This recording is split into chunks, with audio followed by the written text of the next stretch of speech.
Hello बच्चों, तो कैसे हैं आप सब। मैं उम्मीद करता हूं आप सब बहुत अच्छे होंगे। सो फाइनली स्टार्ट करते हैं अपना लेक्चर नंबर 30 सीएनसी का, जिसमें आप जैसा कि आप जानते हैं कि हमारा सीएनसी का चैप्टर नंबर 6 चल रहा है, ठीक है, जिसका नाम क्या है, ऑटोमेशन एंड एनसी सिस्टम। तो ये इसका पार्ट 3 है। 3 या 4 पार्ट में ये चैप्टर हमारा खत्म हो जाएगा। एक लेक्चर और आएगा इसका 31 और ये चैप्टर भी हमारा फिनिश हो जाएगा, ठीक है। उसके बाद ट्राई करूंगा 7th चैप्टर या फिर 2nd चैप्टर पार्ट प्रोग्रामिंग आपको जल्दी से पढ़ाने की। इंपॉर्टेंट पढ़ेंगे, ठीक है। अब देखो 30 लेक्चर्स जो सीएनसी के आ चुके हैं, तो ये सारे मतलब मोस्ट इंपॉर्टेंट लेक्चर्स हैं। अगर ये 30 के 30 लेक्चर्स आपने देख लिए तो सीएनसी में आपको कोई फेल नहीं कर सकता। आप 101% पास हो जाएंगे, ठीक है। नोट्स आपके पास हैं, लेक्चर्स आपके पास हैं, बस आपको अब टेबल पर बैठ करके मेहनत करनी है। टेबल चेयर वाली मेहनत का वक्त अब आपका आ चुका है, ठीक है। गर्मी भी काफ़ी है, मैं समझ सकता हूँ, बहुत गर्मी बढ़ गई है, ठीक है। मुझे तो पढ़ाना भी गर्मी में पड़ता है। पंखा चला ही नहीं सकते, इसमें आवाज़ आती है ना। अभी इतनी हैवी इक्विपमेंट्स नहीं है हमारे पास, है ना। हो जाएंगे, सब हो जाएगा। जब स्टार्ट किया था तब ये एलईडी भी नहीं थी, खाली बोर्ड पे पढ़ाते थे, है ना। फिर एक दूसरी एलईडी लगाई, वो टूट गई, फिर ये लगाई, एक दिन इससे भी बड़ी लगाएंगे, है ना। बस आप लोग अपना प्यार सपोर्ट ऐसे ही बनाए रखना, शेयर करते रहो, सब्सक्राइब करते रहो, लाइक करते रहो, कमेंट्स किया करो, है ना। कोई चीज़ कमी भी लगे ना तो मुझे बताया करो कि सर इस चीज़ में कमी है, मैं उस चीज़ को सुधारूंगा, है ना। इतनी फ्लेक्सिबिलिटी आप लोग के लिए हमेशा है। तो देखो स्टार्ट करते हैं। इसमें हमें पढ़ना क्या है, इसमें hierarchical levels in industrial automation system.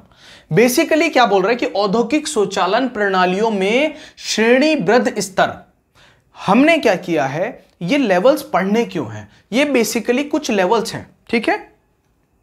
कुछ लेवल्स हैं जिसमें हमने क्या किया है, अपने ऑटोमेशन सिस्टम को डिवाइड कर दिया है कुछ लेवल्स में बांट दिया है बेसिकली, है ना। बांट दिया।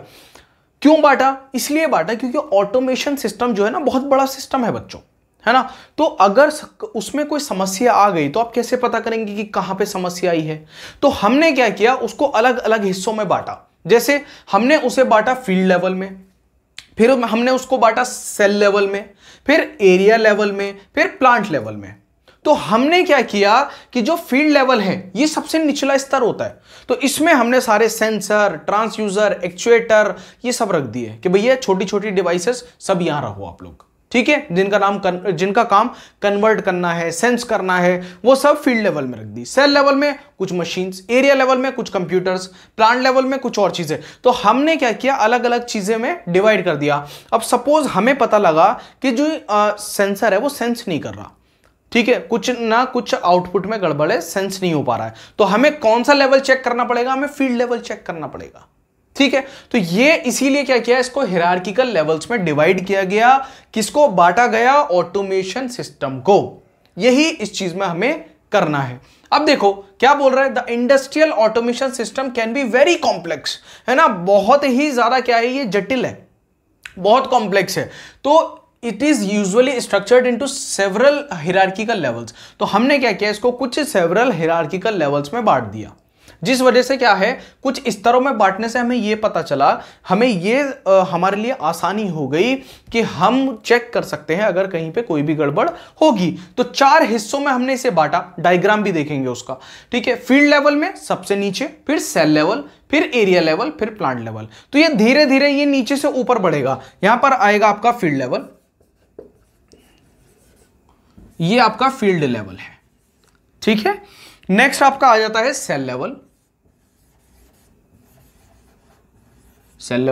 फिर आपका आ जाता है एरिया लेवल,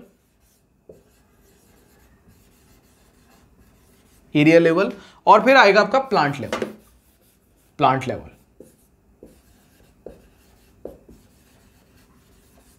ठीक है, प्लांट लेवल। तो ये नीचे से ऊपर की तरफ चलता है बच्चों, नीचे से ऊपर की तरफ चलता है, ठीक है। सबसे निचला स्तर कौन सा है हमारा, फील्ड लेवल हमारा सबसे निचला स्तर इसमें माना जाता है। अब देखो फील्ड लेवल के बारे में सबसे पहले पढ़ेंगे हम, ठीक है। फील्ड लेवल क्या है, लोवेस्ट लेवल है ऑटोमेशन हायरार्की का, ठीक है, इज द फील्ड लेवल। तो सबसे निचला स्तर कौन सा हुआ, सबसे निचला स्तर हुआ हमारा फील्ड लेवल। इसको the field level such as actuators and sensors, तो इसमें सारे क्या हो गए, इसमें एक्चुएटर्स हो गए, है ना, इसमें सेंसर्स हो गए। तो फील्ड लेवल में सारे क्या है हमारे पास, फील्ड लेवल में हमारे पास एक्चुएटर्स हैं, हमारे पास सेंसर्स हैं, ये सब किसमें हमारे फील्ड लेवल में है लगे हुए, ठीक है। The elementary field devices are sometimes classified as the element level, इसको एलिमेंट लेवल भी बोला जाता है। तो फील्ड लेवल के नाम से भी पूछ सकता है और एलिमेंट लेवल के नाम से भी पूछ सकता है, ठीक है।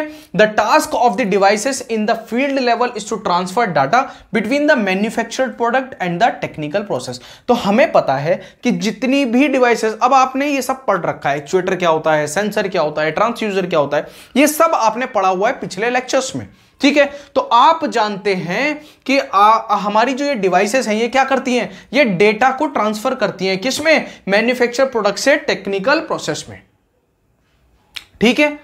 अब देखो इसको एक बार और पढ़ेंगे। स्वचालन पदानुक्रम का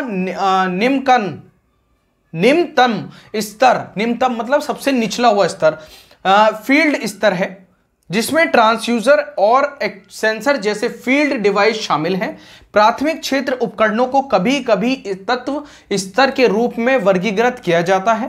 क्षेत्र स्तर पर उपकरणों का कार्य निर्मित उत्पाद और तकनीकी प्रक्रिया के बीच डेटा स्थानांतरित करना है। तो कितनी आसानी से मैंने आपको फील्ड लेवल के बारे में बताया, यह आपको याद रखना है कि फील्ड लेवल में कौन कौन सी डिवाइसेस रखी जाती हैं। उसके बाद नेक्स्ट लेवल हम थोड़ा ऊपर बढ़े, तो ऊपर जैसे ही हम बढ़े, क्या कौन सा लेवल आया हमारा आया सेल लेवल। बच्चों कौन सा लेवल आया, सेल लेवल आया, नंबर 2, ठीक है।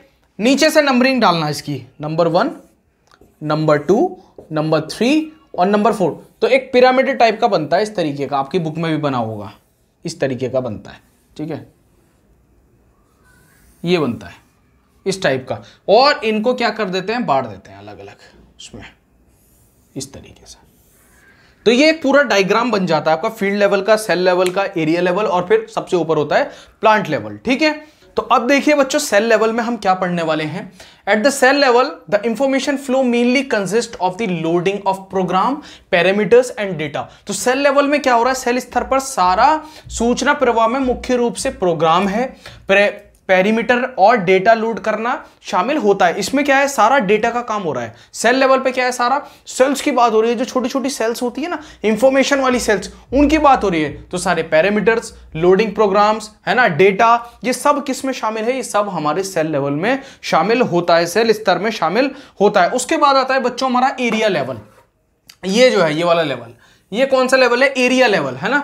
अब by the area level controllers or process operators the controlling and the intervening functions are made such as the setting of production targets, machine setup and shutdown and emergency activities। तो ये सारी जितनी चीजें बड़े बड़े काम हो रहे हैं किसमें हो रहे हैं, सब एरिया लेवल पे हो रहे हैं। तो क्षेत्र स्तर के नियंत्रकों का प्रक्रिया ऑपरेटरों द्वारा नियंत्रण और हस्तक्षेप करने वाले कार्य किए जाते हैं, जैसे उत्पादन लक्ष्यों की स्थापना, मशीन स्टार्टअप और शटडाउन और आपातकालीन गतिविधियां। तो जितने भी ये काम हो रहे हैं ये किस लेवल पे हो रहे हैं, ये सब हमारे एरिया लेवल पे हो रहे हैं। मशीन सेटअप वगैरह जितनी आपकी एनसी लगती हैं, सीएनसी लगती हैं, वो सब किस लेवल पे लगती हैं, सब एरिया लेवल पे लगती हैं। तो मशीनिंग प्रोसेस में अगर कोई दिक्कत आएगी तो हमें पता है कि हमें कहां जाकर के चेक करना है, हमें एरिया लेवल पर जाकर के चेक करना है। अब नेक्स्ट हमारा आता है प्लांट लेवल, यानी कि संयंत्र स्तर। The plant level is the top level of a plant. तो ये क्या है, ये टॉपेस्ट लेवल है, टॉप लेवल है प्लांट का। ये रहा प्लांट लेवल, क्या है, टॉप लेवल है, सबसे ऊपर वाला। इसको नंबर 4 पे रखते हैं हम, क्योंकि हम नीचे से शुरुआत करते हैं। Field level, cell level, area level और प्लांट लेवल। अब प्लांट लेवल क्या है, संयंत्र स्तर है। The plant level is the top level of a plant और एन इंडस्ट्रियल ऑटोमेशन सिस्टम। तो कोई भी ऑटोमेशन सिस्टम है उसका जो टॉप लेवल होगा वो कौन सा लेवल होगा, प्लांट लेवल होगा। The plant level controller gathers the management information from the area level and manages the whole automation system. तो इसी लेवल से, टॉप से ही आप क्या करते हैं, सारी चीजों को कंट्रोल करते हैं, बैठ करके देखते हैं सारी चीजों को। तो ये क्या कर रहा है, अपनी पूरी होल ऑटोमेशन सिस्टम को कंट्रोल किया जा रहा है, ठीक है, मैनेज किया जा रहा है। कहां से, ए प्लांट लेवल से, ठीक है। तो संयंत्र स्तर औद्योगिक स्वचालन प्रणाली का शीर्ष स्तर है। ठीक है, संयंत्र स्तर नियंत्रक क्षेत्र स्तर से प्रबंधन की जानकारी एकत्र करता है और संपूर्ण स्वचालन प्रणाली का प्रबंधन करता है। तो ये सारे काम किसमें हो रहे हैं? प्लांट लेवल में हो रहे हैं। अब इसका जल्दी से ना एक डायग्राम समझेंगे। देखो, ये डायग्राम आपकी बुक में भी बना होगा। तो जो एलिमेंट लेवल है, एलिमेंट लेवल में हमने किसको रखा है? हमने मोटर्स रखी हैं सारी, है ना, सारे जो वॉल्व्स होते हैं, वॉल्व्स, उन्हें रखा है, रिले रखी है, सेंसर रखे हैं, बार कोड्स रखी है, ये सब मैंने आपको पढ़ाया है। तो ये सब एलिमेंट लेवल में रख दिया हमने। फील्ड लेवल में क्या रखा है इन्होंने? PLC robot, CNC SCARA robot. ठीक है, उसके बाद इन्होंने सेल लेवल में क्या रखा? 2 मेन कंप्यूटर्स रखे, जहां से क्या कर रहे हैं हम? सारा डेटा कोड कर रहे हैं, सारे प्रोग्राम्स आगे भेज रहे हैं, सारे प्रोग्राम, सारा डेटा जो है वो किसमें? इन दोनों सिस्टम्स में है। उसके बाद एरिया लेवल, एरिया लेवल की बात हो रही है। Then plant level, plant level में ये सब रखा हुआ है। तो इस तरह से क्या है, हम एरिया लेवल्स में डिवाइड कर देते हैं किसको? ऑटोमेशन सिस्टम को। तो हो सके तो ये डायग्राम नहीं भी बना सको तो इस तरीके से लिखना कि एलिमेंट लेवल है और उसमें ये चीजें हैं, फील्ड लेवल है उसमें ये चीजें हैं, सेल लेवल है उसमें ये चीजें हैं, एरिया लेवल है उसमें कुछ और सिस्टम्स हैं, प्लांट लेवल है उसमें कुछ और सिस्टम्स हैं। अब जैसे मैं एरिया लेवल की बात कर रहा हूं तो एरिया लेवल में क्या है? प्रोडक्शन टारगेट्स हैं, मशीन स्टार्टअप है, मशीन का शटडाउन करना है, जितनी भी इमरजेंसी एक्टिविटीज होंगी सब कहां से होंगी? एरिया लेवल से होंगी। तो ये जो 2 चीजें आपको दिखाई गई हैं ये बेसिकली इमरजेंसी के लिए है कि इमरजेंसी में मशीन को बंद करना है, चालू करना है, पूरी एक्टिविटी को रोकना है, तो वो सब कहां से कंट्रोल होगा? एरिया लेवल से कंट्रोल होगा। और सारी चीजें मैनेज कहां से होंगी? सब प्लांट लेवल से मैनेज होंगी। अब देखो आगे देखो, अब इसके एडवांटेजेस पढ़ेंगे कि एडवांटेजेस क्या है ऑटोमेशन सिस्टम की। तो स्वचालन के लाभ क्या है हमारे? Automation has number of advantages, some of them are discuss here. तो इसके क्या है? बहुत सारी एडवांटेजेस हैं, बहुत सारे लाभ हैं हमारे ऑटोमेशन सिस्टम के, स्वचालन के, लेकिन हम कुछ डिस्कस करेंगे यहां पर। जैसा कि सबसे पहला जो है कि हायर प्रोडक्शन रेट है इसका। ये जैसा कि हमने जब से हमने ये जो चैप्टर है स्टार्ट किया था तो स्टार्टिंग से हम ये चीज पढ़ते हुए आ रहे थे कि जो ये क्या करता है? उत्पादन को बढ़ा रहा है, उत्पादन बढ़ा रहा है, प्रोडक्टिविटी बढ़ा रहा है। तो वही चीज ये बोल रहा है कि इसका प्रोडक्शन रेट क्या है? हायर है, बहुत ज्यादा है। लेसर वर्किंग आवर्स है, कम इसके क्या है? वर्किंग आवर्स क्या है? कम है, काम के कम घंटे हैं, काम करने के जो घंटे हैं वो कम है। क्यों कम है? वो इसलिए है जो काम एक मैनुअल में लगभग 6 से 8 घंटे में होता है, ये मशीन्स वो काम 1 से 1.5 घंटे में कर देती है। तो क्या हुआ? जो हमारा वर्किंग आवर हो गए वो कम हो गए। इसका तरीका, इसका एक ये भी है कि हम दुगना काम भी कर सकते हैं। तो दुगना काम जब करेंगे तो प्रोडक्टिविटी बढ़ जाएगी, प्रोडक्शन रेट बढ़ जाएगा, उत्पादन बढ़ जाएगा। तीसरा कहता है सेफर वर्किंग कंडीशन, सुरक्षित काम करने की स्थिति है ना। किसी इंसान की ज्यादा मशीन के पास जरूरत नहीं होती। इंसान कहां बैठे हैं? कंप्यूटर्स पे बैठे हैं, कंप्यूटर पे बैठे हुए हैं, पूरी मशीन को, पूरी मैन्युफैक्चरिंग प्रोसेस को कंट्रोल कर रहे हैं, पूरे ऑटोमेशन को, स्वचालन को कंट्रोल कर रहे हैं, नियंत्रण किए हुए हैं। कौन? इंसान। कैसे? कंप्यूटर की सहायता से। तो वो क्या है? वो ऑटोमेशन का काम ही ये है। लेकिन सेफर वर्किंग कंडीशन का मकसद, इससे एक ये भी चीज हो जाती है कि इसका जो मकसद है वो इंसान की जान बचाना तो है, दूसरा इससे अनएम्प्लॉयमेंट भी कहीं ना कहीं हो रहा है। क्योंकि क्या है? जो बेचारा अनस्किल्ड है, जिसके पास स्किल्स नहीं है, जो मैनुअली काम करना जानता है, उसकी नौकरी तो यहां पे चली जाएगी, उसको नौकरी नहीं मिलने वाली ऑटोमेशन में। तो इसलिए मैं हमेशा बोलता हूं स्किल्स पे अपनी ध्यान दो, स्किल्ड बनो। रिड्यूस लीड टाइम, ठीक है, लीड टाइम को काफी कम कर देती है, जल्दी आपका काम सारा पूरा कर देगी। रिडक्शन इज स्क्रैप, तो जितना भी कबाड़ वगैरह निकलता है, जितना स्क्रैप निकलता है वो भी इसमें कम से कम निकलता है। क्योंकि सपोज आपका कोई भी एक प्रोडक्ट है ना, आपको एक शीट दे दी है ना, सपोज ये देखो, आपको एक शीट दी कि भैया ये 20 बाई 15 की शीट है, ठीक है, 20 बाई 15 की एक शीट है और इसमें ऐसा करो, इससे ना कुछ पार्ट्स बना दो। तो इंसान क्या करता है? इंसान गलती कर सकता है। तो इंसान क्या करेगा? यहां से काटना शुरू करेगा। ये कुछ पार्ट्स बना रहा है, ये कुछ पार्ट्स बना रहा है इंसान, मैन्युअली काम चल रहा है सारा, ठीक है। अब उनसे पूछा गया कि आपने कितने पार्ट्स बनाए उस शीट में? तो उसने कहा कि सर मैंने 9 पार्ट बनाए, 3, 6, 9।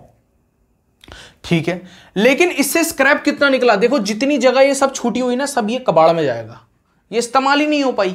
तो मशीन क्या करती है, मशीन बड़ी एक्यूरेटली यूज करेगी। मशीन इसे यहां से ना काट के ना क्या करेगी, यहां से काटेगी। मशीन पूरा मेजरमेंट पहले ही कर लेगी। इंसान कहीं ना कहीं लापरवाही करता है, मशीन नहीं करती।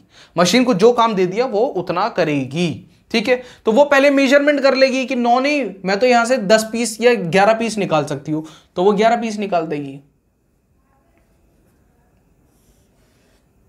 और वो इसको भी यूज कर लेगी। तो मशीन ऑटोमेशन का काम ही ये है, स्क्रैप को कम करना, कबाड़ को कम करना, बेटर प्रोडक्ट क्वालिटी, जो प्रोडक्ट निकलेगा वो भी बेटर क्वालिटी का होगा, अच्छी क्वालिटी का होगा, ठीक है। एम्प्लॉयमेंट अपॉर्चुनिटीज, रोजगार बढ़ेगा। अब ये देखो मैंने बोला रोजगार कम होगा, अब मैं बोल रहा हूं रोजगार बढ़ेगा। बढ़ेगा किसके लिए, जो स्किल्ड है उसे तो नौकरी एकदम मिल जाएगी, जिससे मशीन चलानी आती है ना। आप लोग अब पूरा सीएनसी पढ़ के जा रहे हैं, तो आपको सीएनसी चलाने में कोई दिक्कत आएगी ही नहीं।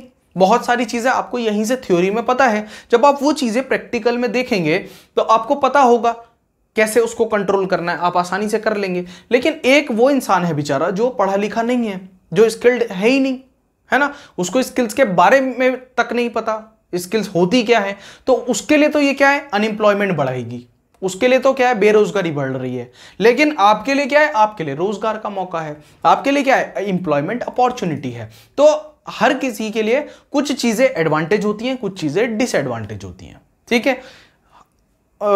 फर्क इससे पड़ता है कि आप उस चीज को लेते किस तरीके से हैं। कोई अपॉर्चुनिटी आपके लिए बहुत बेकार है, दूसरे के लिए वही अपॉर्चुनिटी बहुत अच्छी है, तो ऐसा होता है, ठीक है। अब इसकी डिसएडवांटेज की जब हम बात करते हैं तो इसकी number of disadvantages, but on the contrary it has some disadvantage also. Some important disadvantage of automation are discussed here. अब देखो इसके एडवांटेज तो हैं लेकिन इसकी डिसएडवांटेज भी हैं। अगर लाभ है तो हानि भी है इसकी। अब देखो हानि क्या क्या है इसकी, रिट्रेंचमेंट ऑफ अनएम्प्लॉयमेंट, बेरोजगारी की छटनी, आ गई वही बात, बेरोजगारी की छटनी। और ये सबसे बड़ा मुद्दा है हमारे देश का, हमारी कंट्री का, अनएम्प्लॉयमेंट। ऐसा नहीं है कंट्री में एम्प्लॉयमेंट नहीं है, एम्प्लॉयमेंट है, लेकिन क्या है, हम लोग स्किल्ड नहीं हो पा रहे, और जब हम लोग स्किल्ड नहीं हो पा रहे तो हमारी जॉब्स लग नहीं रही। तो इसलिए स्किल्ड होने पे ध्यान दो, ठीक है। हाई इनिशियल इन्वेस्टमेंट, तो इसका उच्च प्रारंभिक निवेश है। जो स्टार्टिंग होती है ऑटोमेशन की मशीन्स की, वो सब महंगी मशीन्स है, तो जाहिर सी बात है जो आपको स्टार्टिंग इन्वेस्टमेंट करना पड़ेगा, जो शुरुआती पैसा आपको लगाना पड़ेगा वो बहुत ज्यादा होगा, ठीक है। हाई मेंटेनेंस कॉस्ट होगी, उच्च रखरखाव लागत होगी। अब जाहिर सी बात है, आपने एक मारुति 800 रखी हुई है तो वो उसकी सर्विस 2-4-5 हज़ार में हो जाएगी। अब आपने मर्सिडीज रखी हुई है तो उसकी सर्विस 1 लाख में होगी। तो जैसी मशीन वैसे ही मेंटेनेंस कॉस्ट, जितनी महंगी और बड़ी मशीन्स लेंगे उसकी जो सर्विसिंग है वो उतनी ही महंगी होगी, उसका मेंटेनेंस कॉस्ट उतना ज्यादा होगा। Lower skill levels of workers, तो जो जिनके देखो श्रमिकों का कम कौशल स्तर, तो जिसका कौशल स्तर कम है वो इसमें काम नहीं कर सकता, वो इसमें काम कर ही नहीं पाएगा। तो उस इसलिए क्या है, यही एक अनएम्प्लॉयमेंट बढ़ाने की स्थिति है कि इसलिए कोशिश करिए आप ज्यादा से ज्यादा स्किल्ड हो, चीजों को सीखो। रिस्क किस चीज का जोखिम है, किस चीज का जोखिम है भाई, ब्रेकडाउन हो सकता है, आग लग सकती है, मशीन्स खराब हो सकती हैं। तो जितना बड़ा इन्वेस्टमेंट उतना बड़ा जोखिम हो सकता है। जिस प्रोडक्ट के लिए आपने प्लांट लगाया हो वो प्रोडक्ट ही ना बिके, है ना, ऐसा भी तो हो सकता है। तो रिस्क हर चीज में होता है। क्वांटिटेटिव रिस्क हो तो ज्यादा बेटर रहता है, रिस्क ऐसा हो कि वो अगर आपका नुकसान भी हो तो आपकी लाइफ खत्म ना हो जाए, ठीक है। इसलिए हमेशा लाइफ में क्वांटिटेटिव रिस्क लो कि हो सकता है भाई ये नहीं भी होगा ना ये काम, तब भी कोई दिक्कत नहीं है, मैं झेल लूंगा, ठीक है, मैं इसको सहन कर सकता हूं, कोई दिक्कत नहीं है, फिर दोबारा खड़े हो जाएंगे। तो ऐसा रिस्क लो जिससे आप दोबारा से खड़े हो जाओ। ऐसा रिस्क मत लेना कभी भी लाइफ में कि ये तो सीएनसी की बात चल रही है, ऐसा ना हो आपकी लाइफ ही खत्म हो गई, आपने इतना बड़ा रिस्क ले लिया, आपका घर भी चला गया, आपका बिजनेस चला गया, आपके मतलब सब कुछ नहीं बचा, वो रिस्क कभी नहीं लेना चाहिए, ठीक है। तो इस लेक्चर को यहीं पे रोकते हैं। इसकी पीडीएफ आपको एमपॉली के टेलीग्राम चैनल पर मिल जाएगी, वहां से आप डाउनलोड कर सकते हैं उसको।